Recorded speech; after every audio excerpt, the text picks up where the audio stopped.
I've got exciting news with this week's podcast because the doors are once again open to my group mentorship program, Takeoff.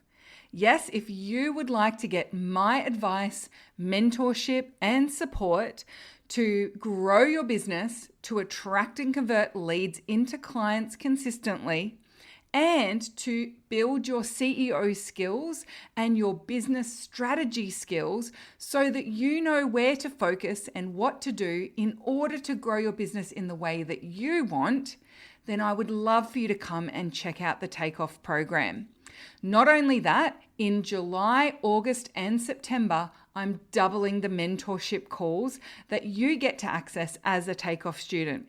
You can find out all the details about what Takeoff involves, who it's for, as well as the extra mentorship available for July, August, and September over at tashcorbin.com/takeoff. Get in touch if you've got any questions, and I hope that I get to see some of you inside this magnificent program.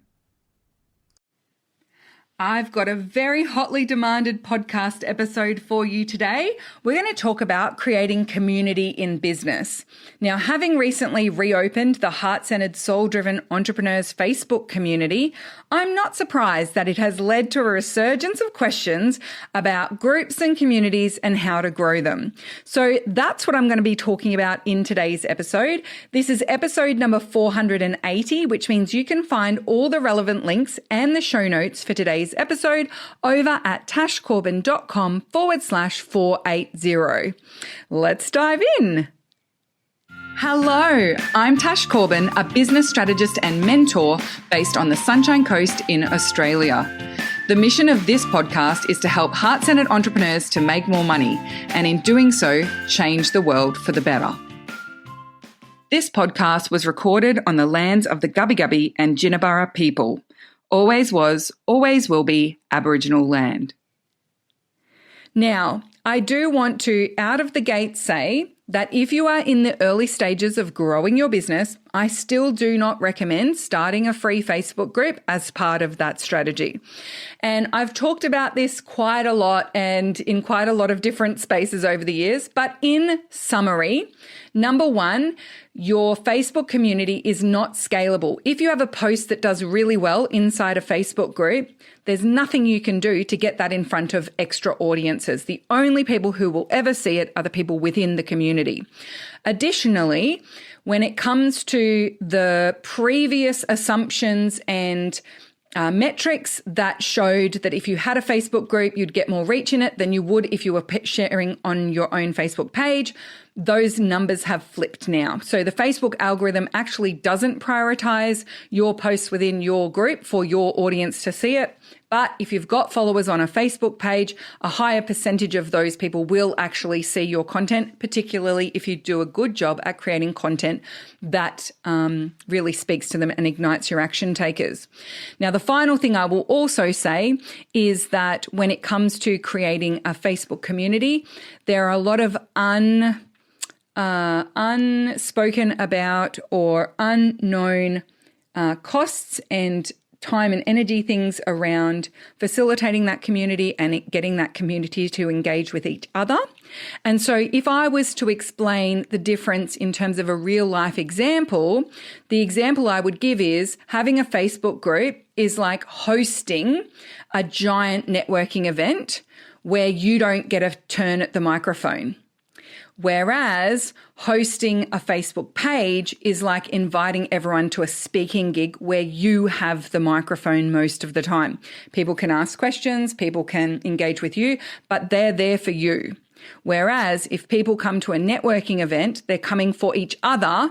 They're not there specifically only to network with you as the host.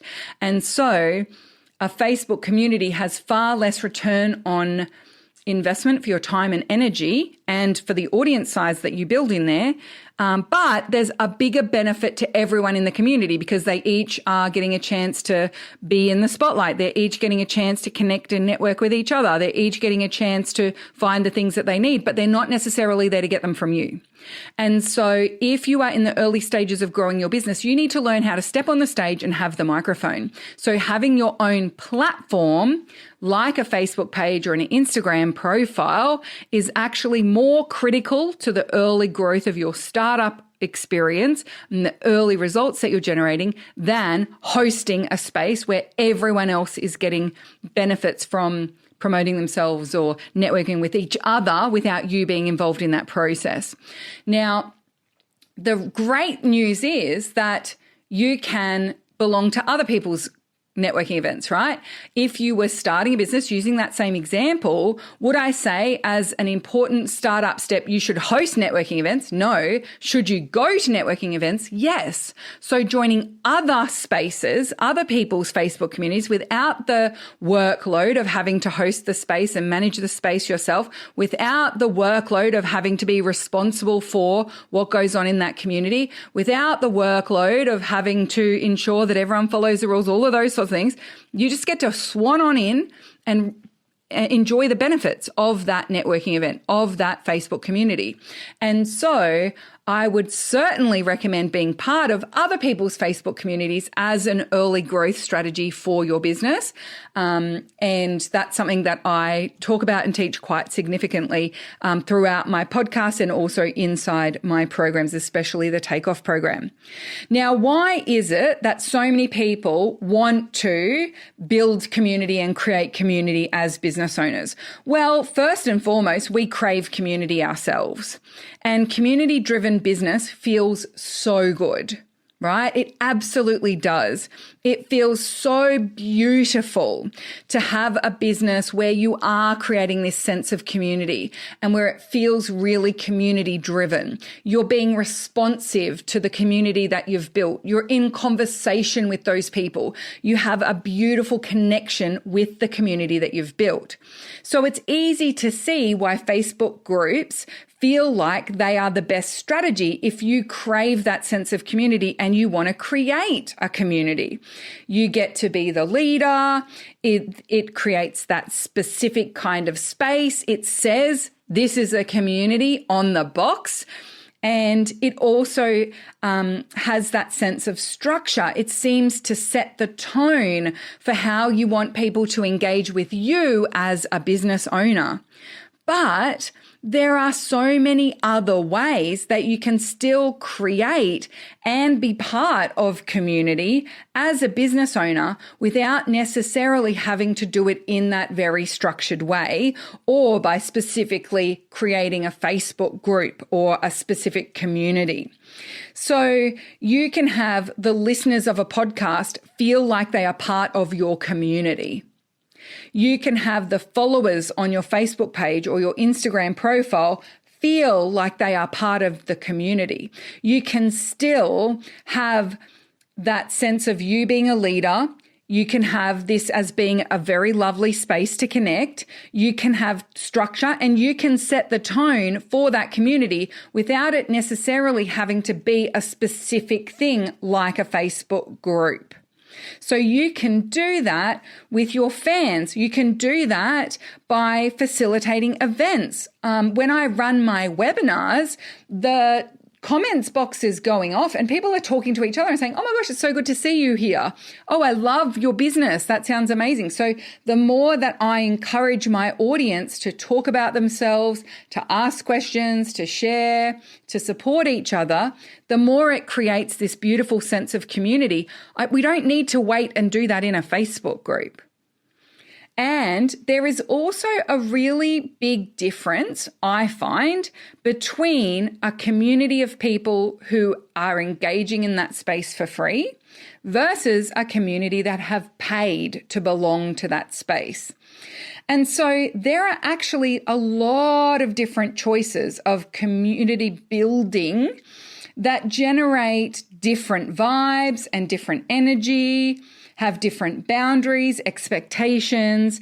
So let's think of what they might be when it comes to each of these. So think about the difference you can have with your boundaries when a community is free versus a community is paid.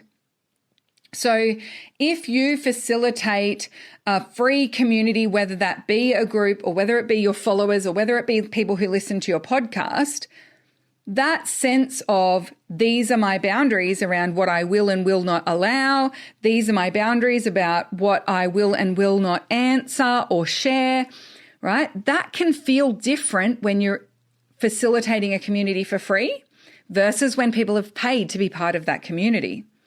And what I often observe is for people who have a paid community, like inside a course or a program or a paid Facebook community, or their podcast is something that people have to pay to subscribe to, those sorts of things, they often struggle more with their boundaries in a paid community than they do in a free one.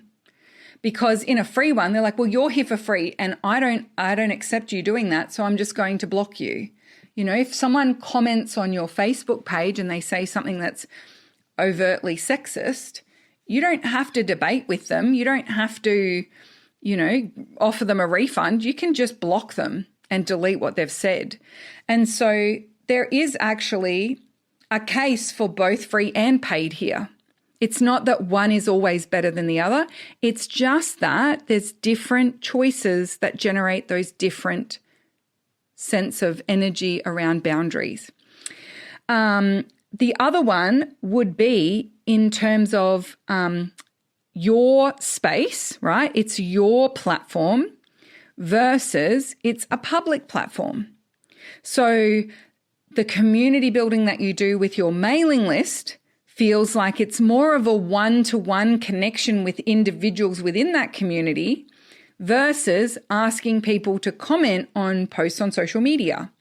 So I find this is really important to remember where your niche or the work that you do might be quite vulnerable or sensitive, or people want to be more private. And so building community in spaces where people don't necessarily know about each other's individual circumstances, but they're connecting with you, that still can create this sense of community for you and create that sense of safety for your audience, that they know they can share with you, and it's just a one-to-one engagement. Even though what you send out goes to everyone, it goes to everyone in individual channels into their inbox. Similarly, closed versus open. So having a closed community where it's invitation only or application only versus having an open one where everyone can see what everyone is saying. And also that difference between you being on stage versus it being more of a space holding or a peer-to-peer.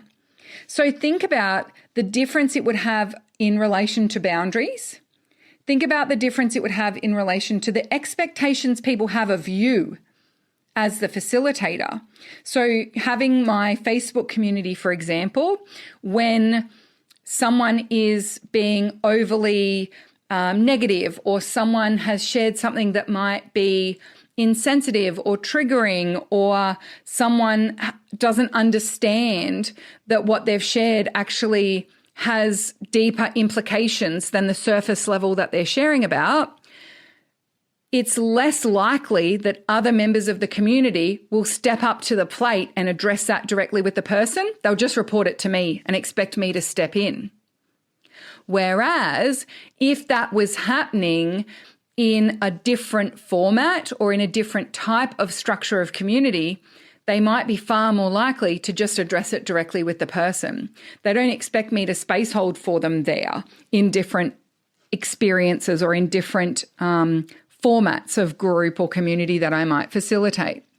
Similarly, think about those standards and the space holding that people want you to do for them in a free versus a paid, and the extent to which you start to begrudge the level of space holding that you do for people as well. So even though I have reopened the Heart-Centered Soul-Driven Entrepreneurs community after taking a 6-month hiatus, it has a very different approach now. And 90% of my focus for my social media is on my page, on my Facebook page. I am not putting as much time and energy into facilitating that Facebook community. I have got much tighter boundaries and instructions and guidelines for my team about what then would mean someone would be removed from that community, or what is allowed and what gets deleted. And it's far more straight shooting, far more cut and dry. In the past, I had equipped my team with lots and lots of education and lots of support and training to help them educate members on why certain things weren't allowed and what was the reasoning behind, for example, why we don't allow people to share GoFundMes, or why we don't allow people to share that their child is fundraising for a charity or whatever it might be. We would remove that, and then we would also send a giant explainer, and we would cite the legal responsibilities that we have and the fact that we've had people do that before and it wasn't all above board. And so therefore we've had to create a blanket rule, and we apologize for the fact that we had to have a blanket rule. And I'm sure your fundraising is legitimate, but unfortunately, because that's something we're not able to police, then we just don't allow it at all. Now we just delete it. We cite the rule that says there are certain types of posts that we don't allow, and it's just deleted. If there is a second share of the exact same thing, even though we've given feedback, that person's removed from the group. That's it. I am not answerable to people about why they weren't able to read the rules of the group. I do not owe anyone anything in that group. And so I'm being far more strict around what constitutes a reason for someone being removed. Now, I understand that for a lot of people, that brings up a lot of their sense of like, oh, I'm going to get in trouble, or, I'm going to be excluded, or I'm afraid of engaging in the space because of my fear of being booted out, or whatever it might be. I don't have time or the inclination to space hold for those feelings. I need to prioritize looking after the audience who are engaged in and investing in having my direct insight and mentorship in their business. And I would be doing my business, myself, and my clients a disservice by getting super distracted by all of that. And if that means that the Heart-Centered Soul-Driven Entrepreneurs Group will close again, that's what it means. We've already reduced the number of people in the group from 35,000 to 33,000. I have specific people who were previously in the group who they were pushing the boundaries far too often. They were taking up my team's time. They spoke to my team rudely. In the past, if someone spoke to my team rudely, I would swoop in like a mama bear and I would say, hey, this is not good enough.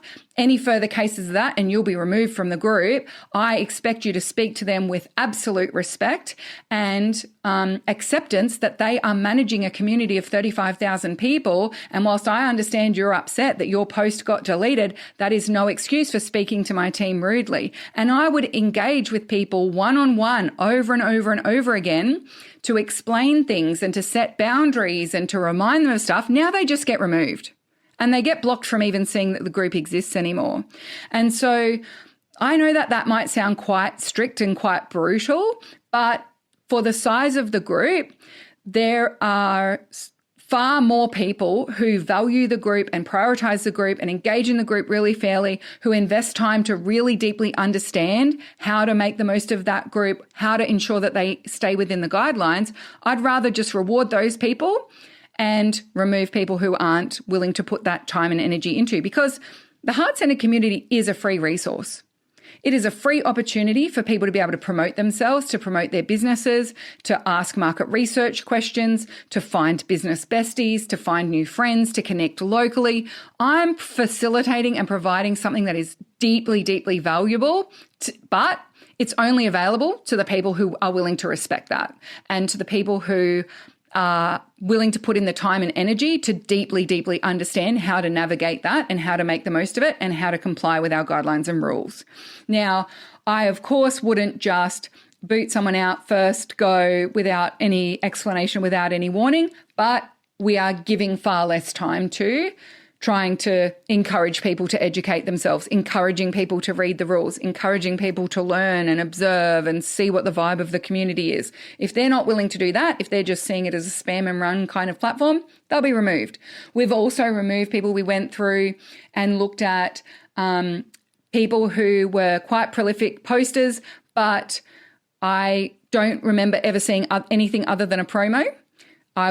I can click on their profile and see their last 20 posts that they've done in the group.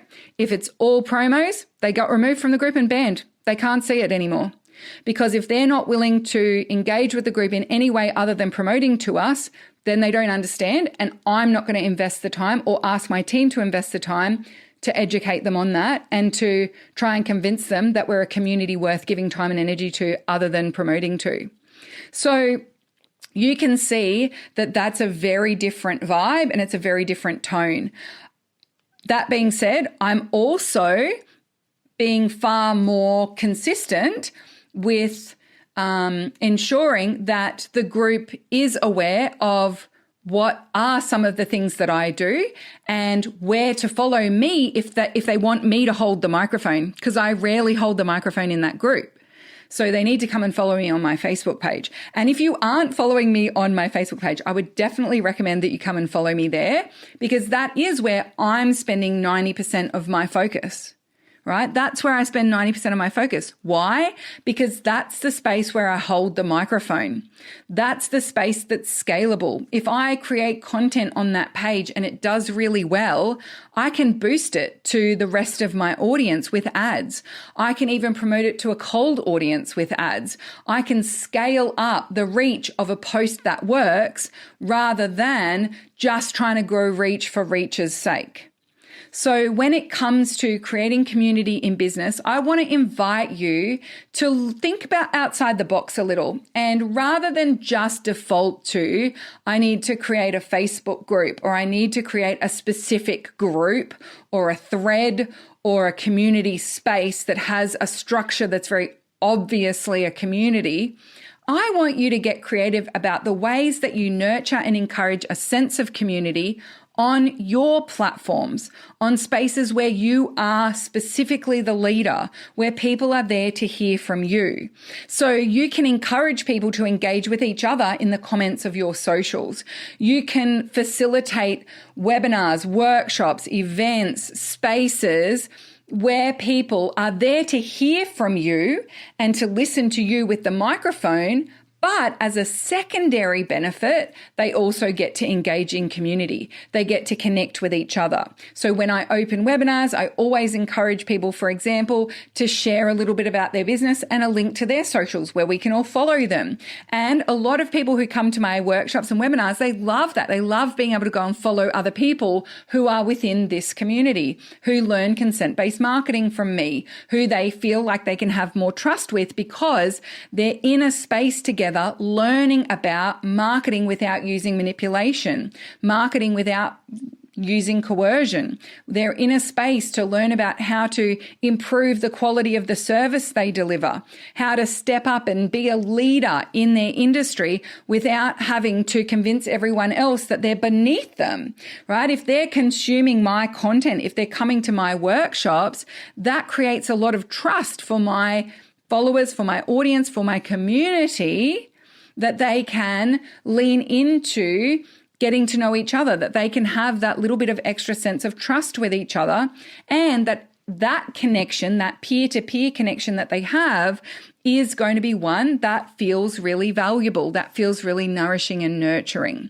So think about the ways that you can create community without necessarily having to default to building your own Facebook group, and lean into existing communities as a way to access and facilitate that exact community-driven business feel. So there are people inside the Heart-Centered Soul-Driven Entrepreneurs Facebook group who get more reach on their posts than I do in that group because they are active leaders within the space. They engage with other people within the space. They lead through their posts, through their behaviors, through the way they support and encourage each other, through their genuine curiosity and genuine desire to get to know other members of the community, and by showing up and promoting their services, by showing up and promoting their Facebook page, by showing up and promoting their freebies and recruiting people from that audience to their own mailing list. That's something that I encourage, not just allow in the group. And by encouraging that and encouraging everyone to step up and take a role as a leader in the space, I'm not only allowing other people to facilitate that sense of community, but I'm also creating a far more valuable space for everyone involved. And so find other spaces like the Heart-Centered Group. Find other communities that you can become part of and be a leader within those communities. A little micro example before I go. I talked about Facebook groups being like going to a networking event. And actually going to conferences, events, and networking events in particular is something that I still love to do as a business owner. But whenever I step into a networking event, I don't step into that space with the mindset of what can I get out of this networking event? How can I find a client at this networking event? How can I get people onto my mailing list from this networking event? Instead, I go to every networking event with the mindset and the lens of how many people can I help get what they want out of this networking event? And I recently went along to a networking event like this with a VIP client of mine. We went together, and that was the question that I asked. And I had people say things like, I'd really like to meet business owners who are wanting to up-level their website, or I'm really wanting to meet business owners who want an accountant who can help them with future planning, not just their bookkeeping and tax obligations. There were people who said, I'd really like to meet event organizers because I want to be a speaker. And so then as I was going through the evening and meeting all of these new people, the amount of connections I was able to make was absolutely spectacular. And so I would be talking to someone and they'd say, oh, but my website is terrible. I was like, oh my gosh, I just met someone who does websites, and I should introduce you. So then I'd go over and I would introduce them. And in doing all of that, I ended up with about 20, 25 new followers on Instagram. I would say to them, oh, we should follow each other. And I had DM conversations with every single one of those people in the week following the event. And they were saying, oh, thank you so much. I've just been looking at your posts on Instagram. I really love what you're sharing. And often I would have, after events like this, people will reach out and say, oh, thank you so much. I got 2 new clients from the introductions that you made to me. So is there something I can do to help support your business? Do you want me to share about your work on my socials or something along those lines? And so I don't ever have that expectation that that's what's going to happen as a result. I love genuinely being able to help people to get those results and get those connections. I also often end up giving people advice on things or saying to people, oh, wow, you should really go and follow this person, or here, I'll send you a free resource. Give me your email address. And so I don't ever do that with expectation of those people turning into business clients. I instead do that through the lens of wanting to generate new business peers. And sometimes I have peers who buy from me. Sometimes I buy from them. Sometimes we buy from each other. But that's not why I'm doing it with this expectation and attachment to every single one of those relationships turning into a client relationship. I'm showing up there to genuinely do what we are there to do, and that is to network and connect people with each other and make recommendations and help people without any attachment or expectation. And so that's also the way that I step into online spaces and communities as well. I'm genuinely there to help. I'm genuinely there to connect. I'm genuinely there to look for ways to help people get their needs met. And in doing so, I'm showing up as the best business mentor and coach that I can, because that's exactly what my thing is. And I'm a connector in the sacred money archetypes. I am someone who always knows someone, and I really love being able to create and facilitate those connections. So all of that being said, I don't ever want to say that you shouldn't ever do X, Y, Z, or you shouldn't, I don't want to say don't ever start a Facebook group, but I do want to give you that insight and share that information. And also, as I said, prompt you to think about creating community in different ways rather than having a fixed idea about exactly how it needs to look, because often that can be far more effective for you as part of your business strategy. And if you aren't following me on Facebook, I definitely recommend that you come and find my Facebook page. I'll put it in the link in the show notes of today's episode at tashcorbin.com/480 so that you can come and follow me on my Facebook page, because that's where I put the juiciest stuff. Thank you so much for joining me for this episode. Until next time, I cannot wait to see you shine. Bye for now.